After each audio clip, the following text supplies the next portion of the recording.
Om Shanti. English translation of ACD number 131.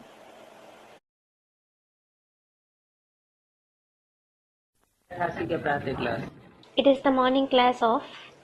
Record चला है मुझको सहारा देने वाले. The record played is the one who supports me. ये बच्चे शुक्रिया मानते हैं नंबरवार पुरुषार्थ अनुसार. These children feel gratitude number wise according to their purusharth. कौन सा शुक्रिया? What gratitude? कि मुझको आकर के साकार में सहारा दिया. He came and supported them in the corporeal form. बच्चे ही शुक्रिया मानते हैं. It is only the children who feel gratitude. बाकी? What about others? बाकी जो बच्चे नहीं हैं वो? What about those who aren't his children? वो शुक्रिया भी नहीं मानते. They don't feel gratitude either. और बच्चे भी नंबरवार पुरुषार्थ अनुसार मानते हैं. In fact, even the children express gratitude number wise according to their purusharth. क्योंकि बच्चे सब एक जैसे नहीं हैं. Because not all of them are the same. सब एक जैसी शुक्रिया नहीं मानते. Not everyone expresses gratitude to the same extent. जो अच्छे निश्चय बुद्धि होंगे और जो बाप की सर्विस पर दिल व जान सिक व प्रेम से उपस्थित हैं. Those who have a firm faithful intellect and who are ready for the Father's service with their heart and spirit, affection and love. किसकी सर्विस पर? Whose service? बाप की सर्विस पर. The Father's service. वो ही अंदर में शुक्रिया मानते हैं. Only they feel gratitude within. अगर किसी और देहधारी की सेवा में है If they are in the service of any other bodily being, तो वो शुक्रिया भी नहीं मानते. they don't feel gratitude either. बाबा कमाल है आपकी. They say, Baba, you are wonderful. हम तो कुछ नहीं जानते थे. We didn't know anything. हम तो लायक ही नहीं थे आपसे मिलने के. We weren't worthy of meeting you at all. सो तो बरोबर है. माया ने सबको नालायक बना दिया है. That is true indeed. Maya has made everyone unworthy. किस बात का नालायक? Unworthy of what? हैं? किस बात की लायकी की बात और नालायकी की बात बताई? What kind of worthiness and unworthiness was mentioned? हम तो लायक ही नहीं थे आपसे मिलने के लिए. We weren't worthy of meeting you at all. लायकात किस बात की होती है? What is worthiness about? नहीं. Student replies, No. बच्चों की सबसे बड़ी से बड़ी लायकात ये है जो बाप को और कहीं दुनिया में नहीं दिखाई पड़ती. The greatest worthiness of the children is what the Father doesn't see anywhere else in the world. वो गुण एक विशेष गुण है बच्चों का और किसी का गुण नहीं है. That quality is a special characteristic of the children. It isn't of anyone else. और वो गुण बाप के हर बच्चे में है. In fact, that quality is present in every child of the Father. कौन सा गुण? Which quality? बाप की पहचान. The recognition of the Father. जो बाप के बच्चे होंगे वही बाप को पहचानते हैं. Only those who are the children of the Father recognize Him. अगर किसी दूसरे देहधारी के इब्राहिम, बुद्ध, क्राइस्ट, गुरु नानक आदि या उनके आधार मूर्ति या उनके बीज रूप के बच्चे होंगे तो वो बाप को नहीं पहचानेंगे. If they are the children of any other bodily being like Abraham, Buddha, Christ, Guru Nanak, etc., or their root form or seed form souls, they won't recognize the Father. तो ये है लायकात. So this is worthiness. माया ने सबको नालायक बनाई दिया. Maya has made everyone unworthy. माना माया रावण सबको नालायक बनाती है बाप की पहचान लेने से दूर कर देती है. It means Maya Ravan makes everyone unworthy, keeping them away from recognizing the Father. उनको पता ही नहीं है कि स्वर्ग का लायक कौन बनता है और कौन बनाता है. They don't even know who becomes worthy of heaven and who makes them that. किनको? Who? माया को। Maya. माया को पता ही नहीं है। Maya doesn't know this at all. माया कोई आदमी है क्या? Is Maya a person? व्यक्ति है क्या? Is it an individual? अरे तो पता किसको होगा? Arey, then who would know it? कीड़े मकोड़ों पशु पक्षियों को पता होगा क्या? Would insects, spiders, animals and birds know it? बाप तो माया को बेटी कहते हैं। The father calls Maya his daughter. मुरली में क्या बोला? बाप माया को क्या कहते हैं? What was said in the Murli? What does the father call Maya? ये मेरी बेटी है। She is my daughter. मैंने इसको काम दिया हुआ है। I have given her this task. बेटी, जो बच्चे मेरी श्रीमत पर न चलें, उनकी तुम बुद्धि को घुमाए दो, बुद्धि का ताला बंद कर दो। Daughter, turn the intellect of those children who don't follow my Srimat. Lock their intellect. ऐसा बंद करो जो बाप की पहचान उनकी बुद्धि में बैठे ही नहीं। Lock it in such a way that the recognition of the father doesn't even sit in their intellect. तो माया के मुरीद बच्चे ये समझते हैं माया हमारी सरपरस्त है। So the children who are the followers of Maya think that she is their protector. और बाप कहते हैं वो तो मेरी ही बेटी है। And the father says, she is my daughter. मेरे ही डायरेक्शन पर चलती है। She acts according to my directions. तो उनको पता नहीं है कि स्वर्ग का लायक कौन बनाता है। So they don't know who makes them worthy of heaven और फिर नरक का लायक कौन बनाते हैं। and who makes them worthy of hell. ये भी समझते हैं कि गति और सदगति दोनों का लायक बनाते हैं बाप। They think that the father makes them worthy of both, attaining liberation and true liberation. नहीं तो वहाँ के लायक कोई है नहीं। Otherwise, no one is worthy of it. खुद भी कहते हैं हम पतित हैं। They themselves say, we are impure. ये दुनिया ही पतित है। This whole world is impure. साधु संत आदि कोई भी बाप को नहीं जानते। No one, including sages, saints, etc., know the Father. क्यों? Why? क्योंकि पतित हैं। पतित हैं तो बुद्धि भी कैसी होगी? It is because they are impure. As they are impure, how will their intellect also be? पतित गड्ढे की तरफ जाने वाली, It will be impure that goes to the ditch. गिरने वाली। A degrading intellect. अभी बाप ने तुम बच्चों को अपना परिचय दिया है। Now, the Father has given you children his introduction.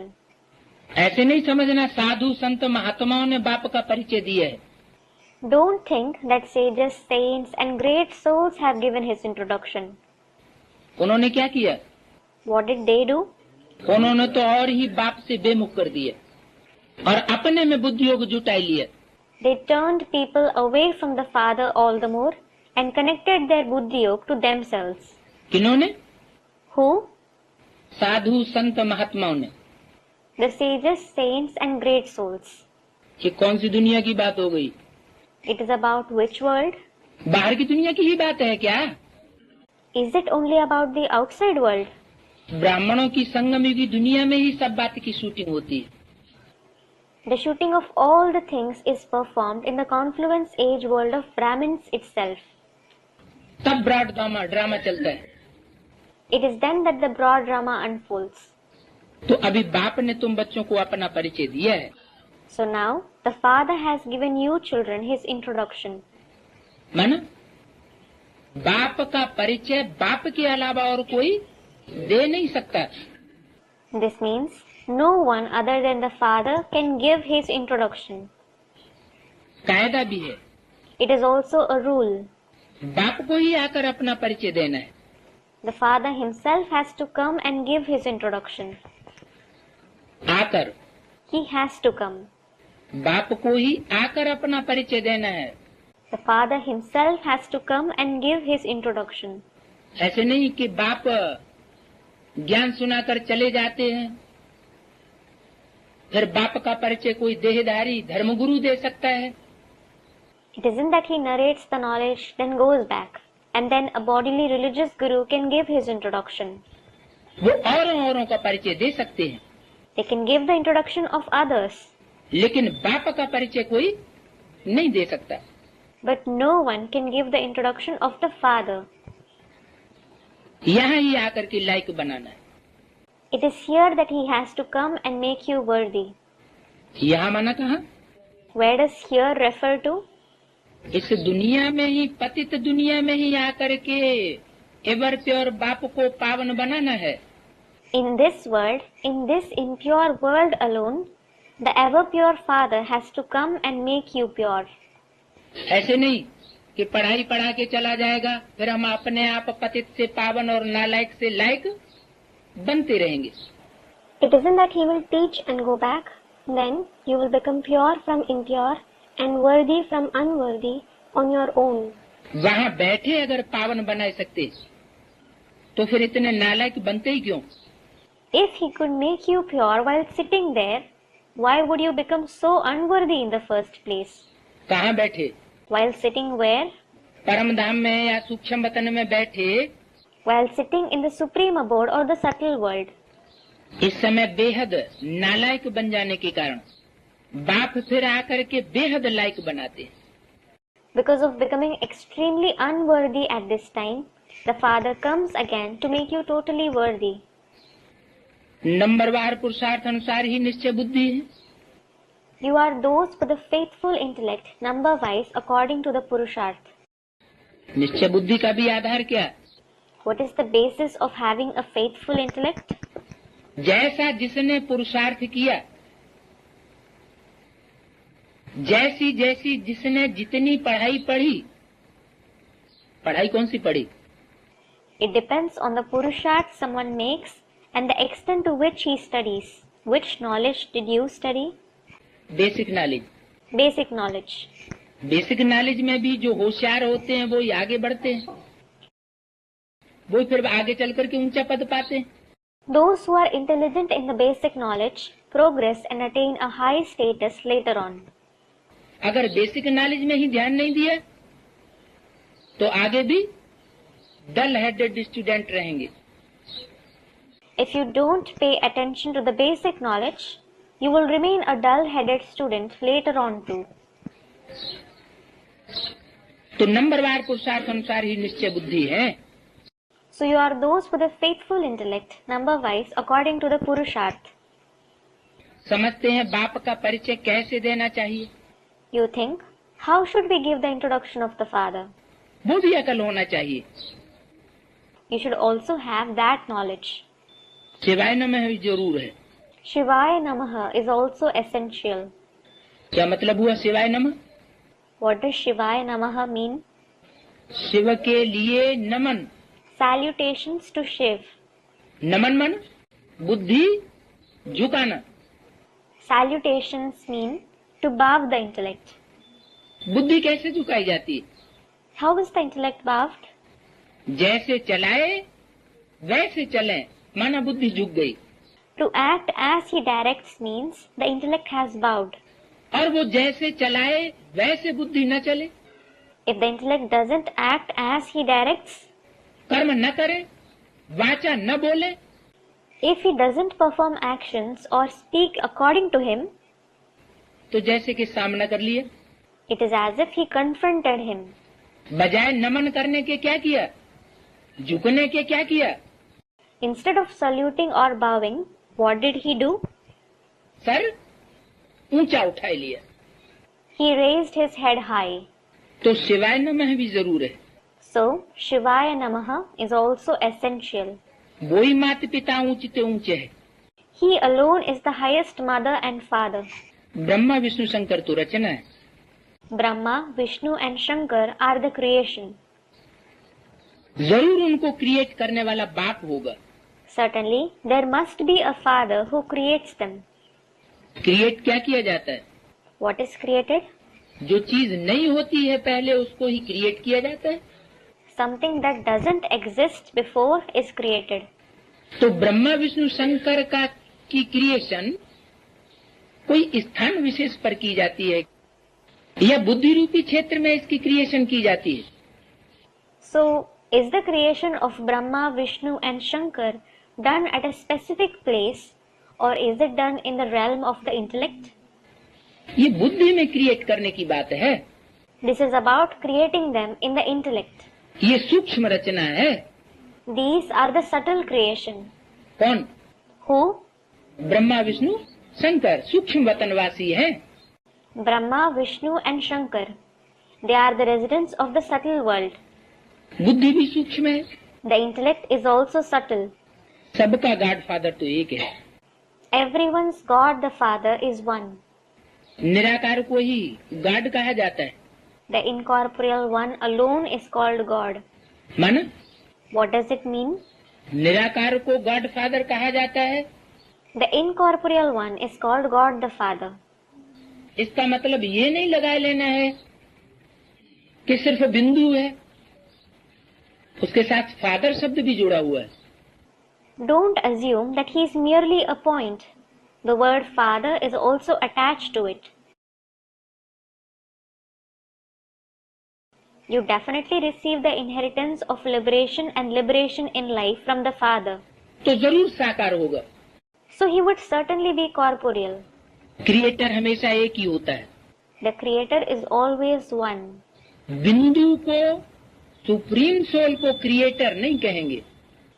You won't call the point, the Supreme Soul, the Creator. Supreme soul सिर्फ आत्माओं का परिचय देने वाली आत्मा है। The Supreme Soul is simply the soul who gives the introduction of souls. बाकी आत्माएं कोई क्रिएट नहीं की जाती, क्योंकि आत्मा अनादि है या क्रिएट करने वाली चीज है।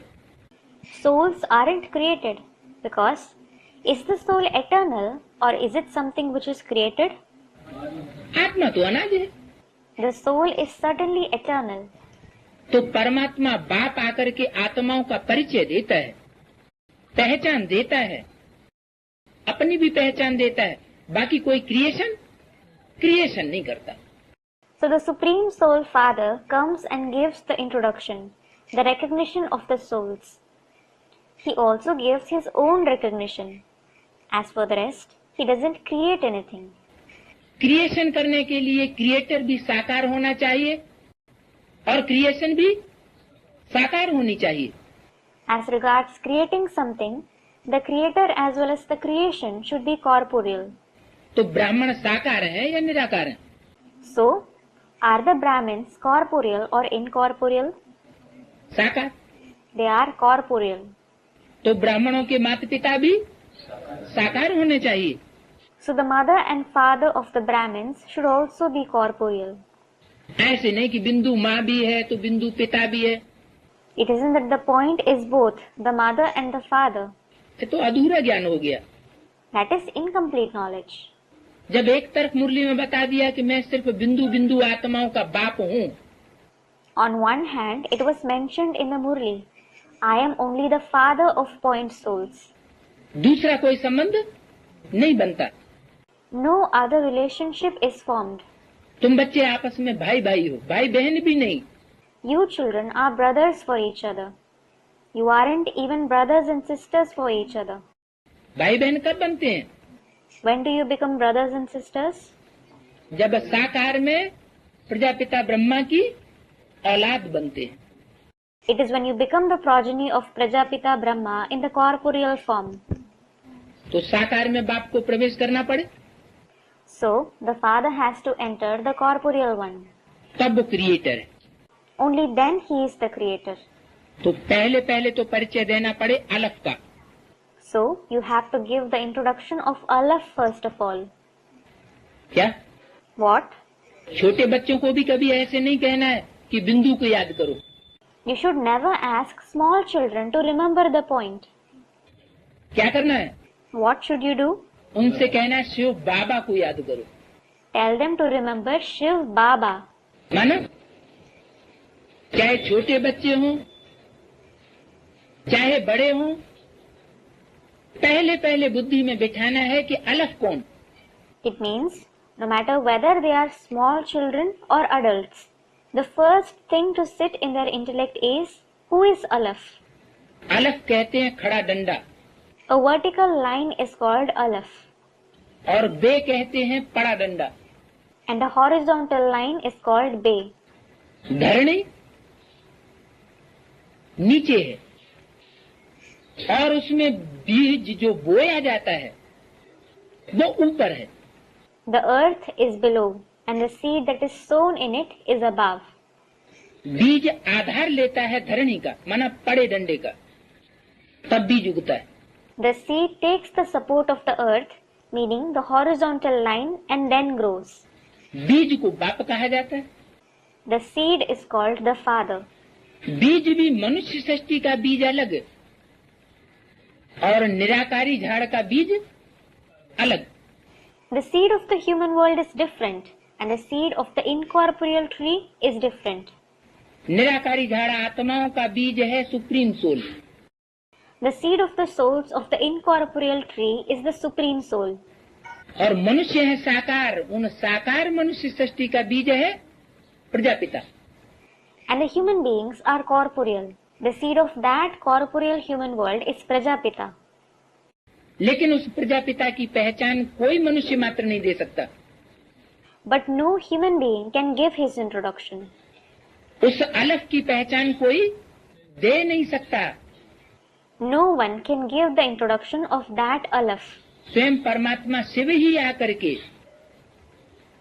क्रिएटर बनकर उसमें प्रवेश कर अपनी भी पहचान देता और बच्चों को भी अपनी पहचान देता।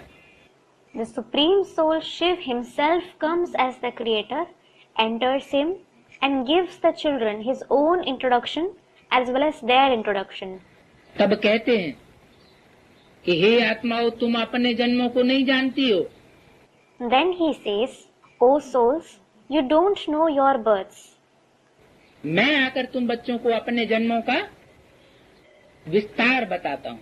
I come and tell you children the details of your births. तो पहले पहले अलफ का परिचय देना पड़े। So, you have to give the introduction of Alaf first of all. अगर 84 जन्म भी पहले पहले खुलने होंगे तो किसके खुलेंगे? If 84 births are to be revealed, whose births will be revealed first? आत्मा पार्टधारी है The soul is an actor. तो पहले पहले तो हीरो पार्टधारी के अनेक जन्म खुलने हैं। So first of all, the many births of the hero actor must be revealed. उसका परिचय मिलेगा, You will receive his introduction. पूरा परिचय, Complete introduction. कैसे क्रिएटर है, कैसे ऑलराउंड पार्टधारी है और कैसे हीरो है। How he is the creator, how he is an all-round actor, and how he is the hero. हीरे के समान पार्ट बजाने वाला है। He is the one who plays a part like a diamond. हीरा क्या करता है? What does a diamond do? हीरा रोशनी देता है, A diamond emits light. अंधेरे में भी रोशनी देता है। It emits light even in darkness. यहाँ रोशनी कौन सी है? What is light here? ज्ञान की रोशनी। The light of knowledge. और फिर ये भी बता दिया जो हीरा बनता है वही फिर लास्ट जन्म में कौड़ी तुल्य बनता है। And then it was also said, the one who becomes a diamond, he himself becomes equal to a kauri in the last birth. तो कौड़ी में तो अंधेरा होता है, There is darkness inside a kauri. गड्ढा होता है। There is a hollow. तो जिसकी बुद्धि में गड्ढा ही गड्ढा याद आता रहे, कौड़ी जैसी शेप ही याद आती रहे, तो जीवन कैसा हुआ? So if someone keeps remembering only pits and the shape of a kauri in his intellect, what kind of life is that? कौड़ी जैसा जीवन। A life like a kauri. ये देह अभिमान में आने के कारण अंतिम जन्म में ऐसा हो जाता है। This happens in the last birth because of body consciousness. और परमात्मा आकर के आत्मा अभिमानी बनाते हैं तो हीरे जैसा जीवन हो जाता है। And when the Supreme Soul comes and makes you soul conscious, your life becomes like a diamond. हीरा भल कीचड़ में डाल दिया जाए तो भी क्या रहेगा? Even if a diamond is placed in mud, what will it remain? तो भी हीरा ही रहेगा। It will still remain a diamond. मिट्टी में डाल दिया जाए, देह अभिमानी की मिट्टी में, तो न पहचानने वाले नहीं पहचानेंगे। If it is placed in the mud of body consciousness, Those who don't recognize it won't recognize it. जो पारखी होंगे वो पहचानेंगे। Those who are discerning will recognize it. इसलिए शास्त्रों में भी लिखा हुआ है, As a result, it is also written in the scriptures. करते डार परसमन देही और कांच किरच बदले में लेही। करते डार परस मन देही और कांच किरच बदले में लेही। मानो Meaning, पारसमणि किसी को मिल जाती है, लेकिन नालायक बुद्धि होने के कारण उसकी वैल्यू नहीं, उसको फेंक देता है। और कांच किरच हाथ में ले लेता है, मुट्ठी भर लेता है। someone gets the Paras gem, that is the philosopher's stone, but because of being the one with an unworthy intellect, he doesn't value it. He throws it away and takes shards of glass in his hand, filling his fist with it. तो कांच किरच का मतलब क्या हुआ? So what does shards of glass mean? कांच किरच के समान जो आत्माएं दुखदायी हैं, कांटे के समान हैं, उनको न पहचानने के कारण उनको अपना बनाए लेते हैं। It means the soul who are sorrow-giving like shards of glass, those who are like a thorn, because of not recognizing them, they make them theirs. और जो पारसनाथ बाप है वो मुट्ठी में आता है, जो सारी सृष्टि का बीज है। And when the Parasnath Father, who is the seed of the entire world, comes in their hand, बीज हाथ में आ जाए तो सारी सृष्टि मुट्ठी में आ जाए। if the seed comes into your hand, the entire world will come into your control. तो ऐसे पारसनाथ बाप को छोड़ देते हैं। Nevertheless, they abandoned such Parasnath Father. तो पहले अलग का परिचय देना पड़े। So you have to give the introduction of Aleph first of all. ये युक्त परिचय कैसे दिया जाए? How should you give this tactful introduction? युक्त Tactful. वो भी समझाना पड़े। That should also be explained. भगवान तो कहते ही है बरोबर ये ज्ञान का सागर है। God himself says that he is indeed the ocean of knowledge. Brahma के तन में बैठा हुआ बोल रहा है। He is sitting in Brahma's body and speaking. ये वाणी चल रही है। This Vani is being narrated. और कह रहे हैं भगवान तो कहते ही हैं वह ज्ञान का सागर है। And he is saying that God himself says that one is the ocean of knowledge. जब ब्रह्मा की आत्मा के बाजू में ही बैठा है तो वह क्यों कह दिया? When he is sitting right next to Brahma's soul, why did he say that one? दूर क्यों कर दिया? Why was he made distant? जरूर वो पार्ट भविष्य में आगे प्रत्यक्ष होने वाला है। Definitely, that part is going to be revealed in the future. बाप का प्रत्यक्षता वर्ष आगे आने वाला है। The year of the Father's revelation is coming. इसलिए वह कर दिया। This is why it was said that one. वो निराकार बाप आकर बच्चों को वर्षा देते हैं। That incorporeal Father comes and gives the inheritance to the children. किसी द्वारा समझाएंगे तो ना? He will explain through someone, won't he? नहीं तो राजाओं का राजा कैसे बनाया? Otherwise, how did he make them into the king of kings? है? किसी द्वारा समझानी देनी पड़े। He has to explain through someone. Doctor बनाए जाते हैं, वकील बनाए जाते हैं, तो पढ़ाता कौन है? When people are made doctors and lawyers, who teaches them? डॉक्टरों को पढ़ाने वाला कौन होता है? Who teaches the doctors? Doctor होगा। A doctor. वकीलों को पढ़ाने वाला वकील होगा। A lawyer will teach the lawyers. Teachers मास्टरों को पढ़ाने वाला मास्टर होगा। A teacher will teach the teachers. तो इससे ये साबित हुआ कि जिसके द्वारा वो सुप्रीम सोल पढ़ाई पढ़ाएगा वो खुद भी बड़े से बड़ा राजा होना चाहिए। So this proves that the one through whom that supreme soul teaches, he himself should be the greatest king. राजा माना स्वाधीन। A king means independent. किसी के अधीन होने वाला नहीं। The one who doesn't become subordinate to anyone. किसी के सामने हाथ पसारने वाला नहीं। He doesn't beg from anyone. मान लो दूसरों के कल्याण के लिए भी कोई कहता है हम भीख मांगते हैं, वो भी जरूरत नहीं। Suppose someone says that they beg for the welfare of others. He doesn't need that either. जो विश्व का मालिक होगा वो विश्व का कल्याण करने के लिए दूसरों से भीख मांगेगा क्या?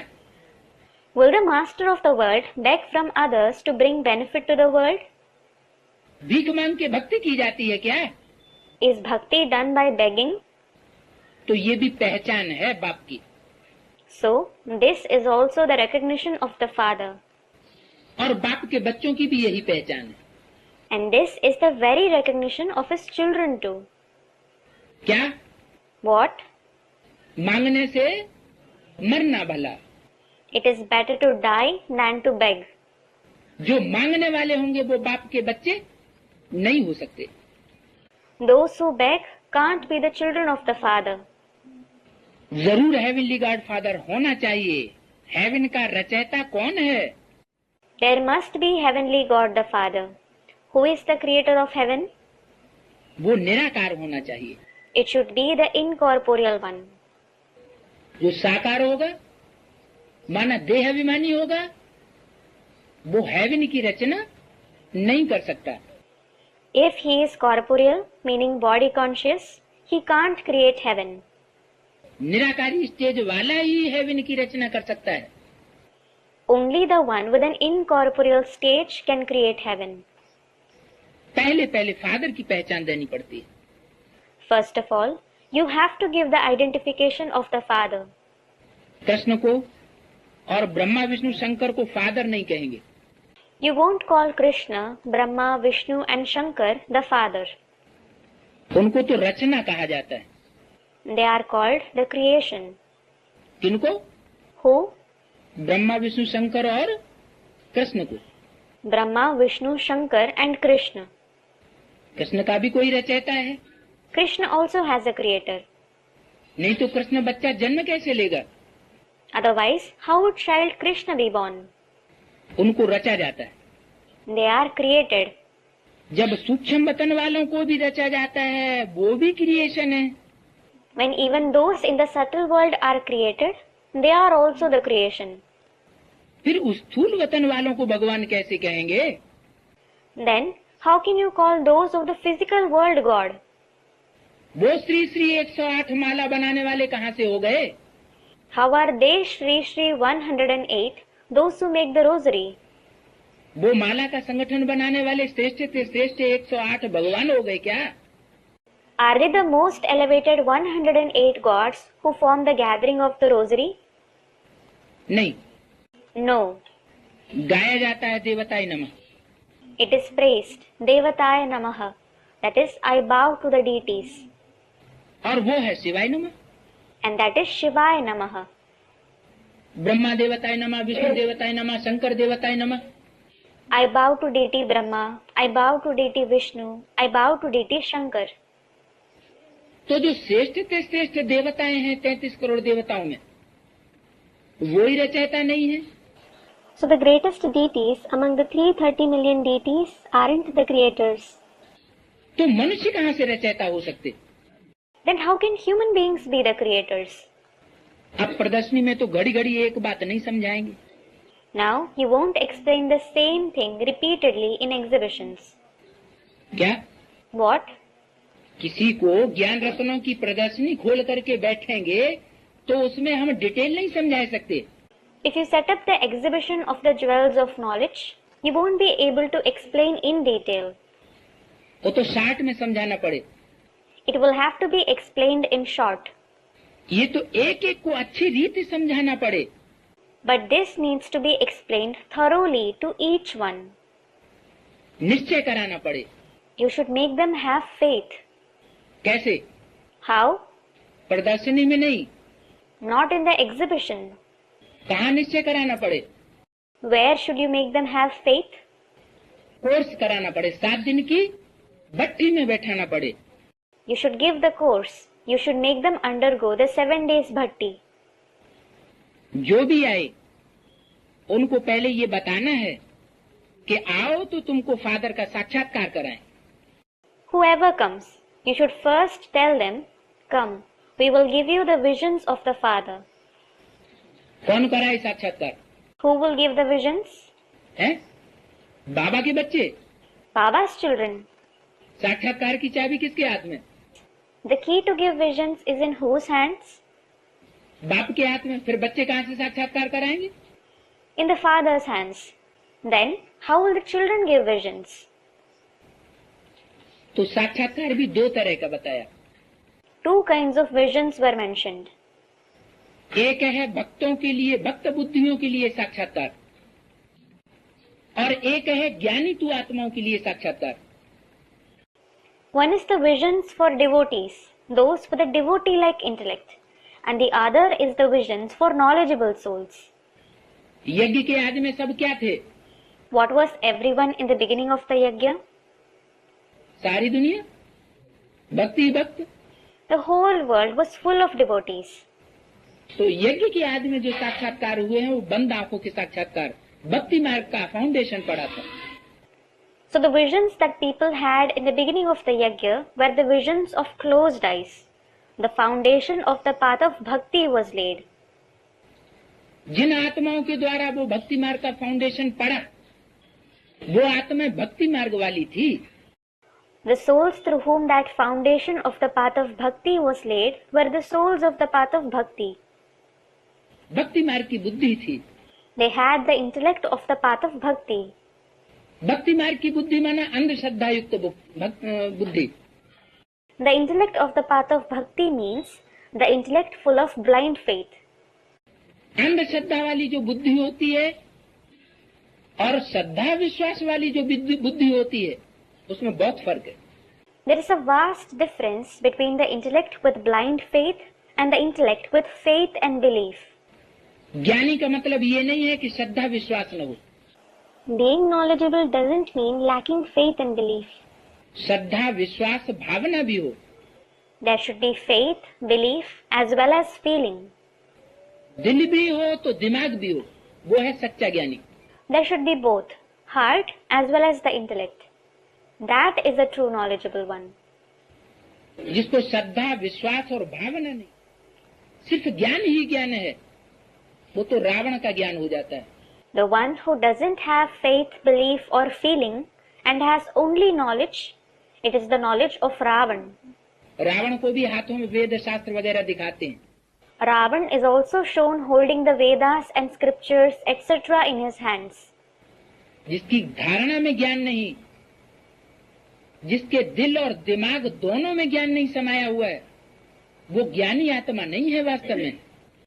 The one who doesn't have knowledge in his dharana, the one who doesn't have knowledge in both his heart and intellect, he actually isn't a knowledgeable soul. इसलिए बताया This is why it was said कि जो भी सामने आए उसको साक्षात्कार कराओ बुद्धि का। Whoever comes before you, give them the visions of the intellect. ये बुद्धि का साक्षात्कार बंद आंखों के साक्षात्कार से भी ज्यादा श्रेष्ठ है। This visions of the intellect is even superior to the visions of closed eyes. क्योंकि बुद्धि के साक्षात्कार में माया नहीं आ सकती। It is because Maya can't interfere in the visions of the intellect. और बंद आंखों के साक्षात्कार में माया भी आती है। However, she comes in the visions of closed eyes. इसलिए बाबा कहते हैं कि भोग ध्यान दीदार, इनसे समय बेकार हो जाता है, इनसे बाप की याद का टाइम कट हो जाता है। This is why Baba says, time is wasted in bhog, trance and visions. This cuts into the time for remembering the Father. बाप को जितना हम याद करेंगे उतनी हमारी बुद्धि स्वच्छ बनेगी। The more you remember the Father, the purer your intellect will become. बाप का मतलब सिर्फ साकार नहीं, The Father doesn't just mean the corporeal one. सिर्फ साकार को याद किया तो बुद्धि स्थूल बनेगी। If you remember only the corporeal one, your intellect will become inert. सिर्फ बिंदु को याद किया तो बुद्धि तो सूक्ष्म बनेगी, लेकिन उसमें दिल नाम की चीज नहीं रहेगी। If you remember only the point, your intellect will definitely become subtle, but there will be no heart in it. वैज्ञानिकों की बुद्धि तो सूक्ष्म होती है, Scientists do have a subtle intellect, लेकिन दिल, श्रद्धा, विश्वास और भावना वाली चीज नहीं होती। But they lack heart, faith, belief and feelings. इसलिए उनकी वो सूक्ष्म बुद्धि दुनिया के विनाश के निमित्त बनती है या स्थापना के निमित्त बनती है। This is why does their subtle intellect become the instrument for the destruction of the world or for its establishment? विनाश के निमित्त बनती है। It becomes the instrument for destruction. दुनिया का फायदा बहुत थोड़ा और नुकसान धन संपत्ति का, समय का बहुत ज्यादा हो जाता है। The world is benefited very little, while the loss of wealth, property and time is immense. तो जो भी आए उनको तुम फादर का साक्षात्कार कराएं। So you should give the visions of the Father to whoever comes. Father से ही तुमको वर्षा मिलना है। You will receive the inheritance from the Father alone. Gita में राजयोग सिखाया है, Rajyog is taught in the Gita. Krishna ने नहीं सिखाया। Krishna didn't teach it. बाप ही गीता के भगवान है। The Father himself is God of the Gita. मानो What does it mean? Krishna की बात क्यों उठाई? Why was the topic of Krishna raised? Krishna तो सतयुग में होगा। Krishna will be in the golden age. Krishna माना Brahma. Krishna means Brahma. Brahma कोई गीता का ज्ञान सिखाने वाला भगवान का रूप नहीं है। Brahma isn't the form of God who teaches the knowledge of the Gita. Gita का ज्ञान सिखाने वाला कोई निराकारी स्टेज वाला स्वरूप है। The one who teaches the knowledge of the Gita is a form with an incorporeal stage. Gita का ज्ञान सिखाने वाला निराकारी स्टेज वाला स्वरूप है। ब्रह्मा का एक भी फोटो ऐसा नहीं है जिसमें उनकी इब्राहिम, बुद्ध, क्राइस्ट या गुरु नानक की तरह निराकारी स्टेज दिखाई गई हो। The one who teaches the knowledge of the Gita is a form with an incorporeal stage. There isn't a single picture of Brahma that shows him in the incorporeal stage like Abraham, Buddha, Christ or Guru Nanak. उन धर्म पिताओं को भी पिता कहा जाता है। Those religious fathers are also called fathers. वो धर्म पिता हैं जो डायरेक्ट परमधाम से आते हैं, निराकारी स्टेज लेकर के आते हैं। Those religious fathers who come directly from the supreme abode, they come with an incorporeal stage. बाप होता है निराकार और माँ होती है साकार। The father is incorporeal and the mother is corporeal. धरणी को माता कहा जाता है। The earth is called the mother. बीज निराकार होता है। The seed is incorporeal. तो ब्रह्मा साकार स्वरूप माँ का है, So Brahma is the corporeal form of the mother, निराकार बाप का स्वरूप नहीं।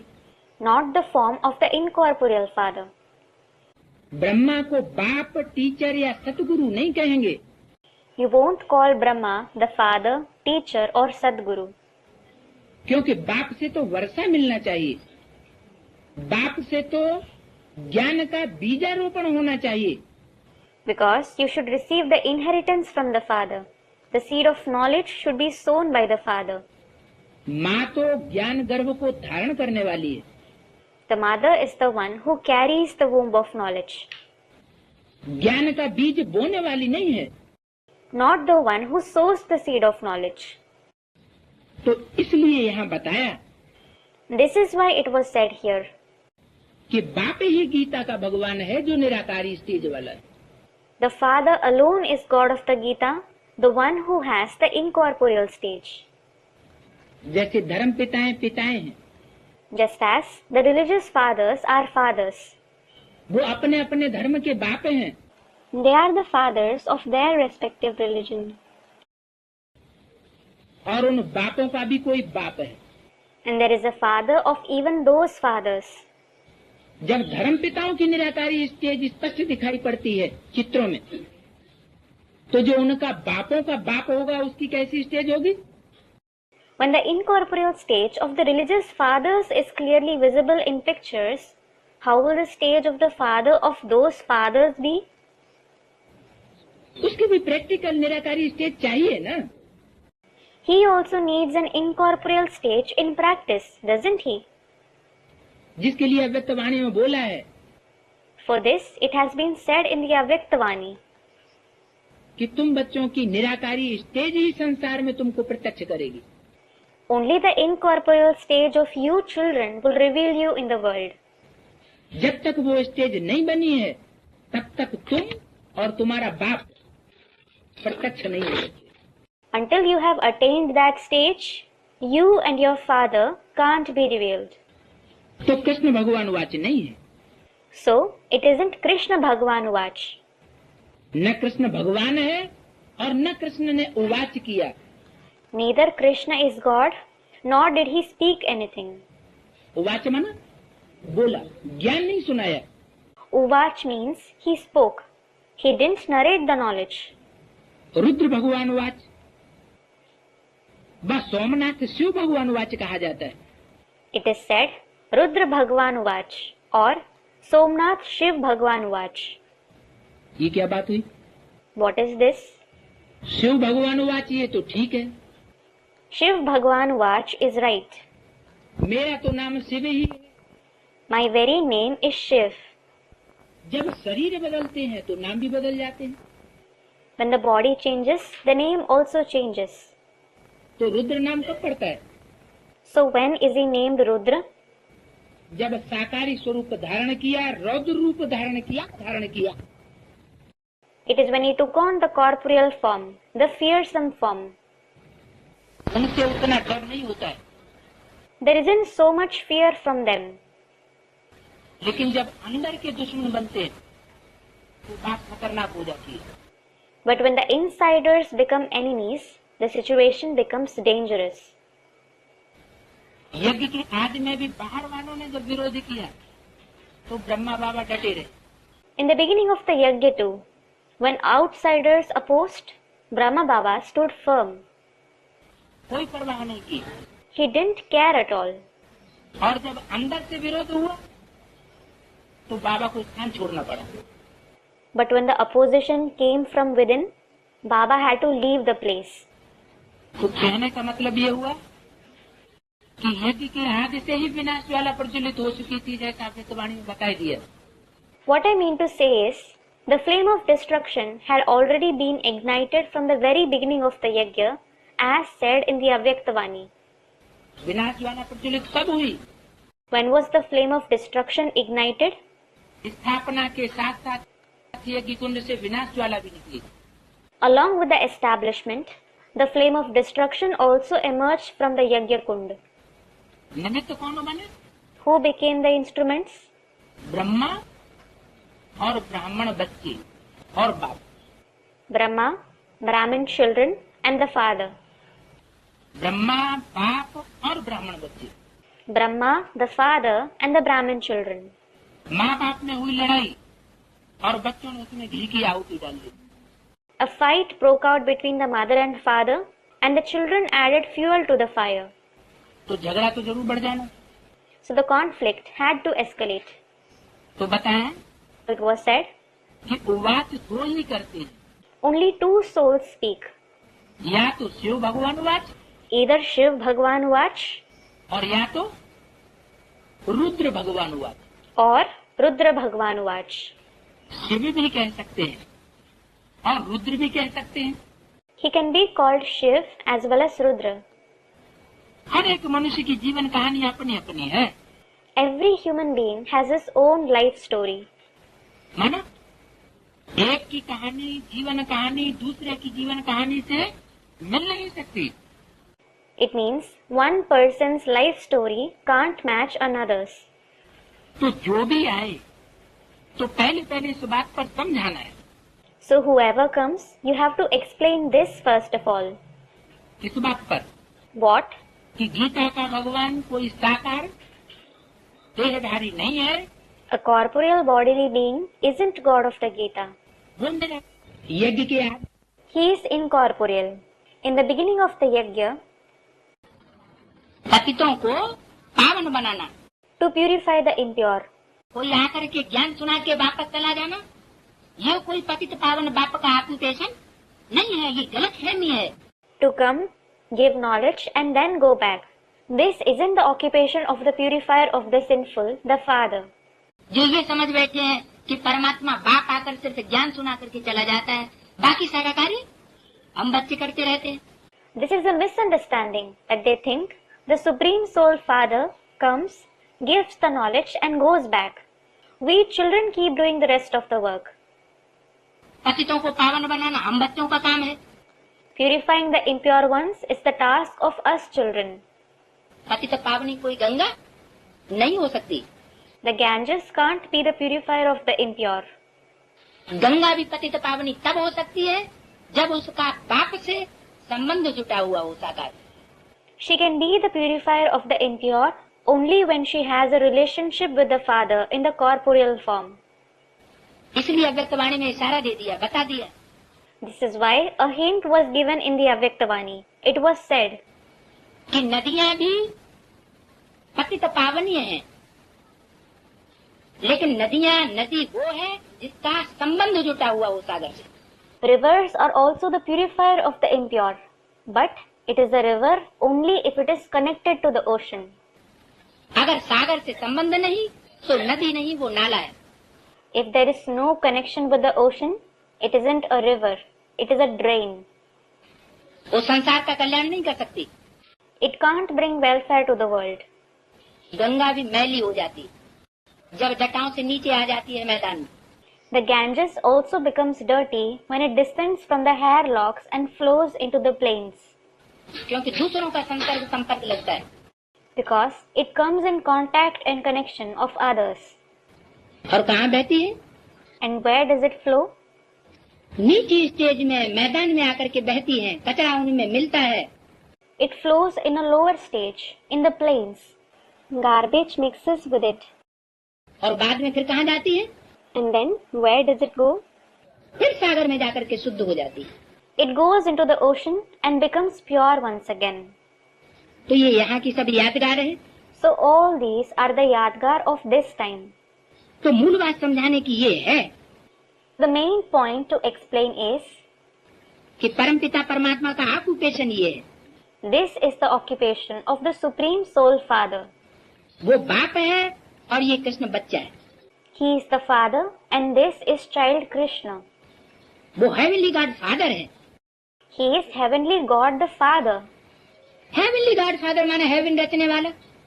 Heavenly God the Father means the one who creates heaven. क्या? What? हेवनली गॉड फादर किसे कहें? Whom should you call Heavenly God the Father? जो haven को रचने वाला हो। ऐसे नहीं सुखधाम शांति धाम बन गया तो कोई हेवन बन गया, या अच्छे अच्छे म्यूजियम बन गए तो कोई हेवन बन गया, नहीं। The one who creates heaven. It isn't that if some buildings named the abode of happiness or the abode of peace are built, heaven is created, or if some beautiful museums are built, heaven is created. No. तो ये वर्षा परमात्मा बाप से नहीं मिलता। This inheritance isn't received from the Supreme Soul Father. ये तो अल्पकाल का क्षणभंगुर वर्षा है। This is a transitory and momentary inheritance. आज है और कल नहीं रहेगा। You have it today, but won't have it tomorrow. मुख्य है Gita. The Gita is the most important. उनके आधार पर ही और शास्त्र हैं। Other scriptures are based on it. सर्वशास्त्र में शिरोमणि भगवत गीता है। The Bhagavad Gita is the crown jewel among all the scriptures. मनुष्य कहते हैं तुम शास्त्र वेद आदि को मानते हो? People ask, do you believe in scriptures, Vedas, etc.? पूछते। They ask. मनुष्य पूछते हैं तुम वेद शास्त्र आदि को मानते हो? People ask, do you believe in the Vedas, scriptures, etc.? अरे हर एक अपने धर्म शास्त्र को मानेंगे। अरे everyone will believe in their own religious book. सभी शास्त्रों को थोड़े ही मानेंगे। They won't believe in all the scriptures. हाँ, सब शास्त्र हैं तो जरूर, परंतु शास्त्रों को जानने से भी पहले मुख्य बात है बाप को जानना। Yes, there are definitely other scriptures, but even before knowing them, the main thing is to know the Father. क्यों? Why? शास्त्र को जानने वाला आस्तिक नहीं है। The one who knows the scriptures isn't a theist, लेकिन बाप को जानने वाला आस्तिक है। but the one who knows the Father is a theist. कैसे? How? शास्त्र है जड़ Scriptures are non-living. और बाप है चैतन्य। But the Father is sentient. जड़ हमारा शासन करेगा क्या? Will something non-living rule us? हम तो चैतन्य आत्मा हैं। In fact, we are sentient souls. चैतन्य मनुष्यों को शासन करने वाला शासक कौन होना चाहिए? Who should be the ruler to govern sentient human beings? चैतन्य ही चाहिए ना। A sentient one is required, isn't he? तो बाप को जानने वाला है आस्तिक, So the one who knows the Father is a theist. और सिर्फ मुरलियों का ज्ञान हो गया, लेकिन बाप को नहीं जाना। अव्यक्त वाणियां पूरी रटी हुई पड़ी हैं, लेकिन बाप को नहीं पहचाना, तो आस्तिक हुआ या नास्तिक? And the one who has only acquired the knowledge of the Murlis but hasn't known the Father, the one who has learnt all the Avyaktavanis by heart but hasn't recognized the Father, is he a theist or an atheist? तो नास्तिक है। He is an atheist. आस्तिक नहीं है। He isn't a theist. नास्तिकों को वर्षा नहीं मिल सकता। Atheists can't receive the inheritance. तो मुख्य बात है बाप को जानना। So the foremost thing is to know the Father, जिसे वर्षा मिलना है।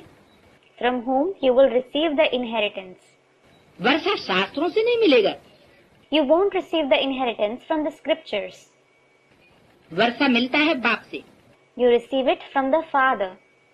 बाप जो नॉलेज देते हैं, वर्षा देते हैं, उसका पुस्तक बना हुआ है। The knowledge and the inheritance that the Father gives, a book has been made of it. तो पुस्तक बाद में बना या परमात्मा बाप ने बैठ पुस्तक बनाया? So was the book made later, or did the Supreme Soul Father sit down and create the book? कोई भी धर्म पिता बैठ करके पुस्तक नहीं बनाता। No religious father sits down and writes a book. जो कुछ वो बोलते हैं, समझाते हैं, धर्म की धारणाएं बताते हैं, बाद में उनके फॉलोअर्स उन महावाक्यों को कलेक्ट कर लेते हैं। Whatever they speak and explain, whatever religious principle they preach, their followers collect those great sentences later on. तो ऐसे ही परमात्मा बाप के जो मुख से बोले हुए महावाक्य हैं, वास्तव में वो उसी समय गीता है। Similarly, the great sentences spoken from the mouth of the Supreme Soul Father are actually the Gita at that very moment. बाकी भले टैप रिकॉर्डर में टैप हो जाए, तो टैप में जो टैप आया वो वाणी भी शास्त्र कही जाएगी। Even if it is recorded on a tape recorder, the Vani recorded on the tape will also be called a scripture. वो वाणी गीता नहीं है, सच्चा गीता ज्ञान नहीं है, क्योंकि टैप रिकॉर्ड से जो आवाज आएगी उसमें वाइब्रेशन नहीं होंगे सुनाने वाले के। That Vani isn't the Gita. It isn't the true knowledge of the Gita, because the voice that comes from the tape recorder won't have the vibrations of the speaker. दृष्टि का वो फोर्स नहीं होगा जो सुनाने वाला डायरेक्ट सन्मुख बैठ करके सुनाता है। It won't have that force of the speaker's vision which he has when speaking directly face to face. तो जब वाइब्रेशन नहीं होंगे, दृष्टि का फोर्स नहीं होगा, When there are no vibrations, no force of the vision, और हाव भाव भी नहीं होंगे टैप रिकॉर्डर में, there won't be gestures in the tape recorder either. तो उसका अर्थ बदल जाएगा या नहीं? So, will its meaning change or not? अर्थ बदल जाएगा। It will. दूध के भरे हुए घड़े में एक बूंद भी अगर विष की डाल दी जाए तो सारा विष हो जाता है। If even one drop of poison is added to a pot full of milk, the whole thing becomes poisonous. तो ऐसे ही परमात्मा बाप आकर के कोई शास्त्र नहीं लिखते हैं। Similarly, the Supreme Soul Father doesn't come and write any scripture. ये तो मनुष्यों का काम है। This is the task of human beings. बाप जो नॉलेज देते हैं, वर्षा देते हैं, उसका बाद में पुस्तक बना। The knowledge and the inheritance that the Father gives, a book was made of it later. पहले तो गीता को उठाना पड़े। First of all, you have to raise the Gita. Gita का भगवान कौन है? Who is God of the Gita? उसमें ही राजयोग की बात आ जाती है। The topic of Rajयोग comes up in it. Gita हमारी कौन सी है? Which is our Gita? हमारी गीता है मुरलियां, वो भी मनुष्यों की लिखी हुई है। Our Gita are the Murlis. They are also written by human beings. लेकिन वास्तव में मुरली कौन सी होती है? But what is the Murli in reality? जो मुख से बजाई जाए उसी समय वो मुरली है। It is Murli only when it is narrated through the mouth. जो मुख से डायरेक्शन दिया जाए वही उस समय मुरली है। The directions which are given through the mouth, they are Murli at that moment. मुरली माना डायरेक्शन, Murli means direction. श्रीमत माना डायरेक्शन, Srimat means direction. बाकी को डायरेक्शन नहीं कहा जाएगा। The rest won't be called direction. राजयोग जरूर नई दुनिया के लिए ही होगा। Rajyog will definitely be meant for the new world. हठ योग से पुरानी दुनिया बनती है The old world is created through Hatha Yoga, और राजयोग से नई दुनिया बनती है। and the new world is created through Raj Yoga. इसमें राज भरा हुआ है। It is full of secret. क्या राज भरा हुआ है? What secret does it contain? ये राज भरा हुआ है जो राज सिर्फ 16,108 विशेष आत्मा ही पहचान पाती है। There is the secret which only 16,108 special souls are able to understand. बाकी दुनिया की आत्माएं उस राज को बुद्धि से स्वीकार नहीं कर पाती। The rest of the souls of the world aren't able to accept this secret through the intellect. अगर उस राज को उन्होंने बुद्धि से स्वीकार किया होता Had they accepted that secret through the intellect, तो वो भी परमात्मा बाप से आकर के सर्व संबंध जोड़ती। they would also come and form all relationships with the Supreme Soul Father. लेकिन राज फैमिली बननी है, But the royal family has to be formed. वो तो ड्रामा में नूद है। It is fixed in the drama. साढ़े 500 करोड़ जितने भी मनुष्य मात्र हैं वो सब तो राज फैमिली में नहीं आ सकते। All 5 billion human beings can't come in the royal family. तो उस राज फैमिली में आने वाली आत्माओं को शास्त्रों में नाम दिया है गोप और गोपियां। So, the souls who come in the royal family are named Gop and Gopis in the scriptures. माना जिन्होंने परमात्मा बाप से गुप्त संबंध जोड़ दिया। Meaning, those who formed a secret relationship with the Supreme Soul Father. संबंध जोड़े जाते हैं, ढोल मजीरा और नगाड़े बजा करके जोड़े जाते हैं, सबको प्रत्यक्ष कर देते हैं कि हमारा बाप से ये संबंध। In the world, relationships are formed by playing drums and cymbals.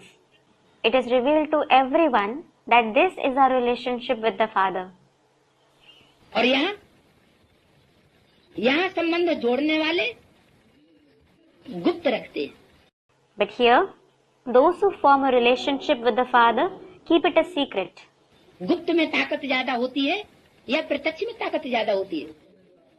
Is there more power in secrecy or in openness? गुप्त में ताकत ज्यादा होती है। There is more power in secrecy. यहाँ भी तन धन धाम समय संपर्क और संबंध हमें बाप के प्रति अर्पण करना है। Here too, you have to offer your body, wealth, home, time, contacts and relationships to the Father.